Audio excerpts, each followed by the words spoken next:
I received the email at 3:47 p.m. on a Tuesday, the kind of message that lands in your inbox like a brick through a window. My boss had forwarded a thread about quarterly budget reviews, and buried in the chain was his comment to the CFO about my salary being excessive given market conditions. The phrase that stuck out was simple and cutting: overpaid for what we're getting. I stared at that screen for exactly 30 seconds. Not because I was shocked exactly, more because I was calculating. See, I'd been anticipating this conversation for months. When you generate $2 million in revenue in a single quarter and still hear whispers about cost optimization, you start to recognize the patterns. When your direct supervisor schedules more meetings with HR than with you, certain conclusions become inevitable. But I had something my boss didn't know about. Something I'd been preparing since the beginning of the fiscal year. Let me back up 6 months to explain how we got here. I'd been working as a senior business development manager for Mid-Atlantic Solutions for 4 years. Not the most glamorous title, but the work itself was fascinating. I specialized in enterprise software licensing deals, the kind of complex negotiations that could take 8 months to close, but resulted in multi-year contracts worth 7 figures. The thing about enterprise sales is that relationships matter more than almost anything else. You spend years building trust with procurement teams, understanding their technical requirements, learning their budget cycles. It's not the kind of work where you can just plug in a replacement and expect the same results. My particular specialty was working with healthcare systems. I understood HIPAA compliance requirements, integrated EMR challenges, and the intricate approval processes that these organizations required. More importantly, I had relationships with decision makers at 12 of the largest health networks in our region. During the previous fiscal year, I had closed deals worth $4.8 million. This year, I was on track to exceed $6 million. The $2 million I generated in the most recent quarter wasn't luck or timing. It was the result of an 18-month cultivation process with 3 major health systems that had finally reached the signing stage. But my boss, Derek, had joined the company only 8 months earlier. He'd come from a traditional sales background, the kind where volume mattered more than deal complexity. He understood transactional relationships, quick closes, and predictable pipelines. What he didn't understand was the patient, methodical approach required for enterprise accounts. From his first week, Derek had been pushing for what he called optimization. More calls per day, shorter sales cycles, broader territory coverage. He'd inherited a team of specialists and seemed determined to turn us into generalists. The friction started almost immediately. Derek would schedule pipeline reviews and question why certain deals hadn't progressed in 30 days. I'd explain that procurement committees at major health systems don't operate on monthly timelines, and he'd nod politely while making notes about efficiency improvements. He began forwarding articles about sales productivity metrics. He implemented new reporting requirements that track daily activities rather than quarterly outcomes. He started talking about the need to increase our customer touchpoints and reduce our cost per acquisition. All of this while I was in the final stages of negotiations with accounts that would ultimately represent 40% of our annual revenue target. The warning signs became more obvious around month 6 of Derek's tenure. He started excluding me from certain strategic planning meetings.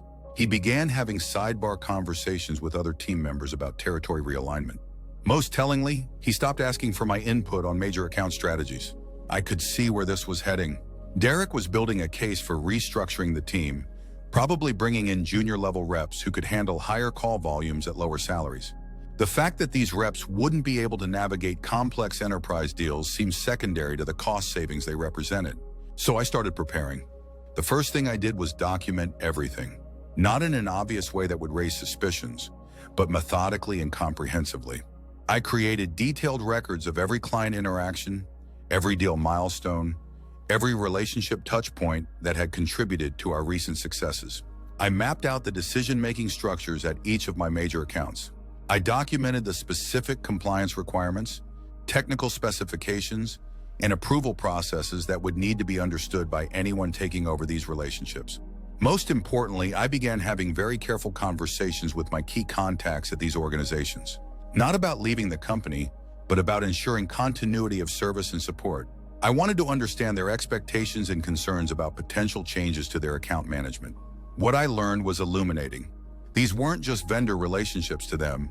They viewed me as a trusted advisor who understood their unique challenges and requirements. Several mentioned that they'd chosen our solutions specifically because of the expertise and support I provided. One procurement director at a regional hospital network was particularly candid.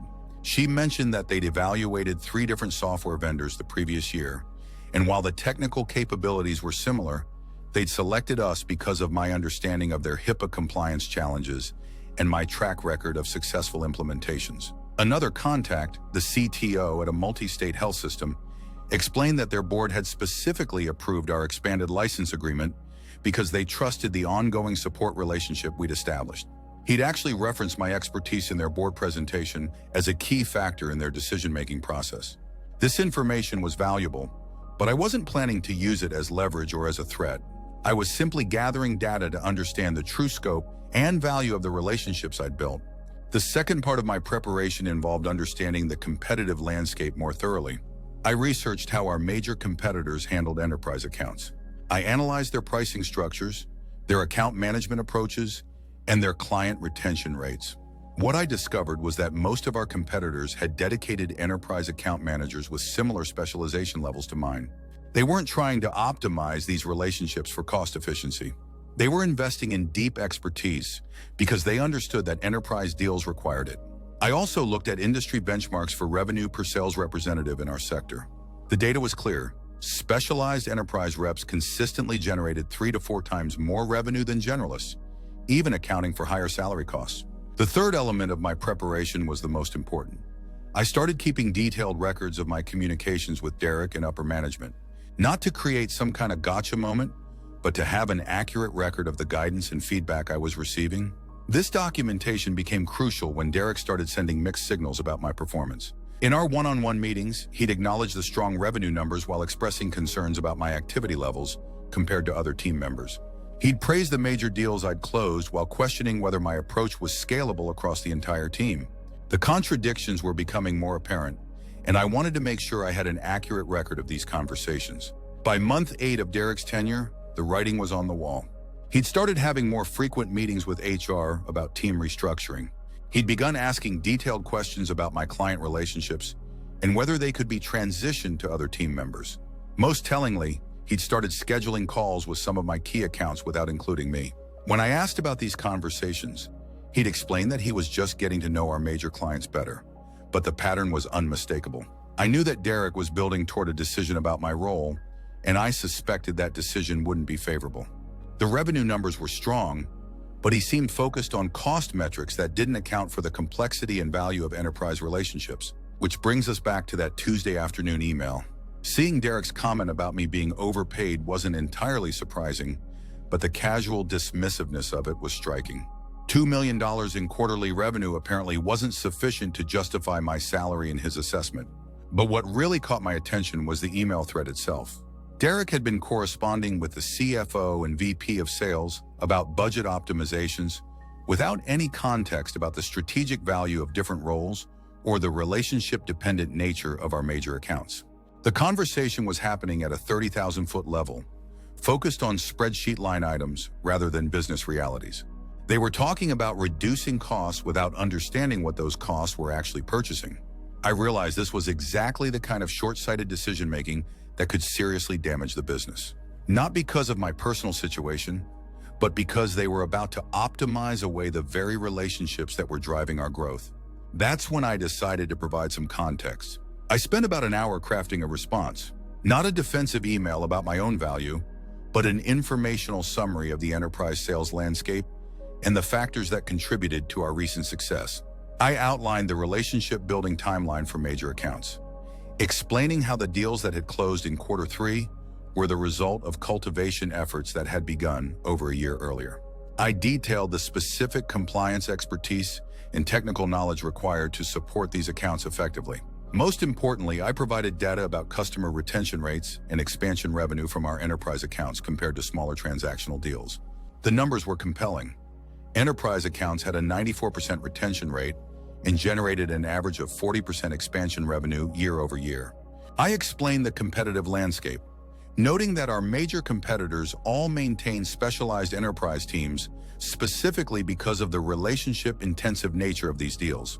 I included industry benchmarks showing that enterprise reps typically generated higher revenue per employee despite higher salary costs. Finally, I shared some insights from recent conversations with key accounts about their expectations for ongoing support and relationship continuity.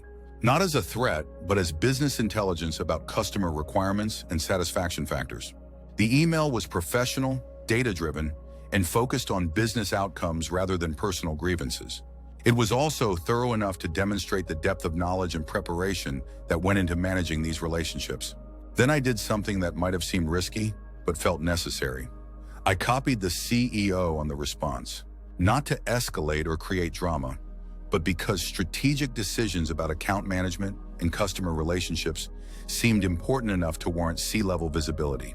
The CEO had been talking about customer-centric growth strategies in recent company meetings, and this felt directly relevant to those priorities. I sent the email at 4:23 p.m. and then went home for the day. I didn't expect an immediate response, and I wasn't trying to force any particular outcome. I'd simply provided information that seemed relevant to an important business decision. What happened next unfolded over the following weeks, and it was more significant than I'd anticipated. The first response came from the CEO the next morning. He thanked me for the comprehensive analysis and asked if I could schedule time to discuss the enterprise sales strategy in more detail. He mentioned that the customer relationship data was particularly valuable for their strategic planning process. The second response came from Derek about an hour later. He wanted to schedule an immediate meeting to discuss my email and what he characterized as going around the chain of command. His tone suggested he wasn't pleased with my decision to copy the CEO. I met with Derek that afternoon, and the conversation was tense but professional. He felt that I should have discussed my concerns with him directly before involving upper management. I explained that I viewed it as providing business intelligence relevant to strategic decision-making, not as an escalation of a personal issue. Derek made it clear that he still had concerns about cost optimization and team efficiency. He felt that my approach, while effective, wasn't scalable across the organization. He wanted to explore ways to systematize the enterprise sales process to reduce dependence on individual relationships. I acknowledged his perspective while explaining why enterprise accounts required a different approach than transactional sales. The conversation ended without resolution, but with an agreement to continue discussing optimization strategies. The meeting with the CEO happened 2 days later, and it was entirely different in tone and focus. He was genuinely interested in understanding the enterprise sales model and how it contributed to overall business growth. We discussed the customer lifetime value metrics for enterprise accounts versus smaller deals. We talked about the competitive advantages that came from deep industry expertise and established relationships. Most importantly, we explored how the enterprise model could potentially be expanded to other market segments. The CEO asked detailed questions about the cultivation process for major accounts, the specific factors that influence customer decisions, and the ongoing support requirements that drove retention and expansion. He was particularly interested in the customer feedback I'd gathered about relationship continuity and support expectations. He mentioned that customer satisfaction scores were a key metric for the board, and that enterprise accounts consistently rated higher than other customer segments. By the end of the meeting, it was clear that the CEO viewed the enterprise sales approach as a strategic asset rather than a cost center. He asked me to prepare a more detailed analysis of expansion opportunities and competitive positioning for the next quarterly business review. Over the following weeks, several things began to change. First, Derek's optimization initiatives were put on hold pending a comprehensive review of sales strategies across different market segments. The CEO had asked for a complete analysis of revenue generation, customer retention, and competitive positioning before making any structural changes. Second, I was asked to participate in the strategic planning process for the next fiscal year. My input was specifically requested on enterprise market expansion, competitive differentiation, and customer relationship management. Third, and most significantly, the conversation about cost optimization shifted from individual salaries to overall return on investment. The focus became maximizing revenue per customer relationship rather than minimizing cost per sales representative. None of this was presented as a vindication of my position or a criticism of Derek's approach. It was framed as a data-driven strategic review to optimize overall business performance. But the practical implications were clear. The enterprise sales model was being recognized as a valuable component of the business strategy, not as an expensive inefficiency to be optimized away. Derek's reaction to these changes was professional, but notably cool. He continued to manage the team and implement his optimization strategies for other market segments. But the pressure around enterprise account management decreased significantly. Our working relationship remained functional, but not particularly collaborative. Derek seemed to recognize that his initial assessment of the enterprise sales approach had been incomplete, but he wasn't entirely comfortable with having his judgment questioned. The quarterly business review meeting in November provided the clearest indication of how perspectives had shifted. I presented the enterprise market analysis that the CEO had requested, outlining expansion opportunities and competitive strategies. The presentation included detailed customer relationship maps, revenue projections based on historical expansion patterns, and competitive analysis showing how our enterprise approach differentiated us from other vendors. The response from the executive team was overwhelmingly positive. They approved increased investment in enterprise account management, including additional specialized reps and enhanced technical support resources. Most significantly, they formally recognized enterprise sales as a distinct strategic function rather than a subset of general sales operations. This meant different performance metrics, different resource allocation, and different strategic priorities. Derek participated in these discussions professionally, but it was evident that the strategic direction had moved beyond his initial optimization framework. The focus had shifted from cost reduction to revenue maximization through customer relationship investment. By December, the results of this strategic shift were becoming apparent. Enterprise account expansion revenue was up 38% year over year. Customer satisfaction scores for enterprise accounts were the highest in company history. And most importantly, we had a pipeline of potential enterprise deals for the following year that exceeded our previous annual totals. The validation wasn't personal, but it was comprehensive. The enterprise sales approach had been recognized not just as effective, but as strategically essential for continued growth. Looking back on that Tuesday afternoon email, I realized that the situation could have unfolded very differently. If I'd responded defensively or emotionally, the focus would have remained on individual performance rather than strategic value. If I'd accepted Derek's assessment without providing context, important business relationships and revenue opportunities might have been compromised in the name of cost optimization. Instead, by focusing on business data and strategic implications, the conversation shifted to where it belonged. How do we maximize customer value and business growth? The experience taught me several important lessons about professional advocacy and organizational dynamics. First, expertise without communication is vulnerable to misinterpretation. My assumption that strong revenue numbers would speak for themselves was naive. The value of specialized knowledge and relationship building had to be explicitly articulated and quantified. Second, strategic decisions made without adequate context can have significant unintended consequences. Derek's optimization framework made sense from a traditional sales perspective, but didn't account for the unique requirements of enterprise relationship management. Third, providing information to decision makers isn't about hierarchy or chain of command. It's about ensuring that important business decisions are made with complete and accurate data. Most importantly, professional vindication isn't about proving someone wrong. It's about ensuring that good business practices and strategic value are recognized and preserved. Derek wasn't wrong to focus on optimization and efficiency. Those are legitimate management priorities. But optimization without understanding what you're optimizing can be counterproductive. My role wasn't to defend my position, but to provide the information necessary for informed decision-making. The fact that this information supported the value of my approach was secondary to ensuring that strategic decisions were based on complete business intelligence. 6 months later, the enterprise sales team had grown to 4 specialized representatives. Our annual revenue from enterprise accounts exceeded $10 million. Customer retention rates remained above 90%, and expansion revenue continued to grow quarter over quarter. Derek had successfully optimized other parts of the sales organization, implementing efficiency improvements that increased productivity in transactional market segments. His broader optimization strategies were proving effective where they were appropriately applied. The key insight was that different market segments required different approaches. Enterprise sales and transactional sales are distinct disciplines with different success metrics and different optimization strategies. My relationship with Derek never became particularly warm, but it did become more professional and collaborative. He gained a better understanding of enterprise sales requirements, and I gained appreciation for the broader operational challenges he was trying to address. The CEO's involvement proved crucial, not because of his authority, but because of his perspective. He was able to see the strategic implications that might not have been apparent at the operational level. More than anything, the experience reinforced the importance of preparation and documentation in professional situations.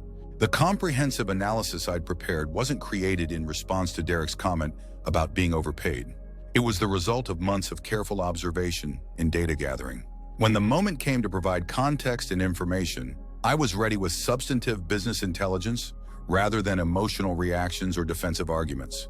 The success of this approach wasn't about winning or losing. It was about ensuring that business decisions were made with accurate information and appropriate strategic context. Professional vindication, in the end, isn't about proving your worth to people who don't recognize it. It's about creating conditions where your actual contribution to organizational success becomes visible and measurable. The $2 million in quarterly revenue wasn't just a number on a spreadsheet. It represented months of relationship building, technical expertise, compliance knowledge, and strategic account management. But those components only became apparent when they were explicitly documented and communicated.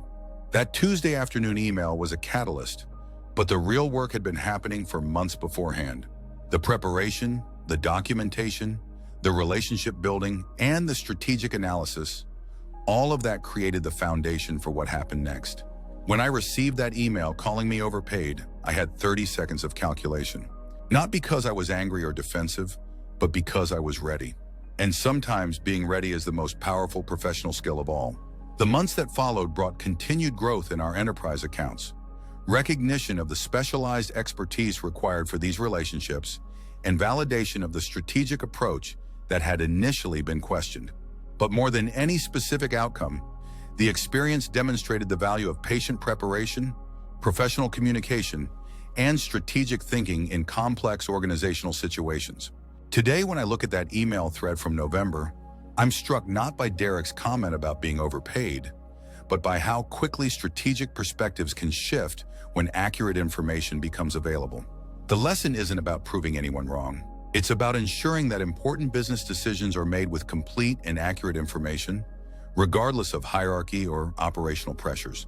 And sometimes that's exactly what professional vindication looks like. Not a dramatic confrontation or emotional victory, but a quiet shift in understanding that allows expertise and value to be recognized and preserved. The revenue numbers speak for themselves, but the real success was in creating an environment where those numbers could be understood in their proper context as the result of specialized knowledge, careful relationship management, and strategic account development.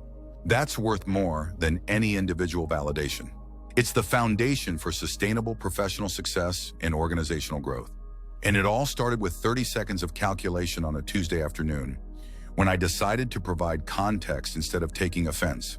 Professional vindication, I learned, isn't about being right. It's about being prepared.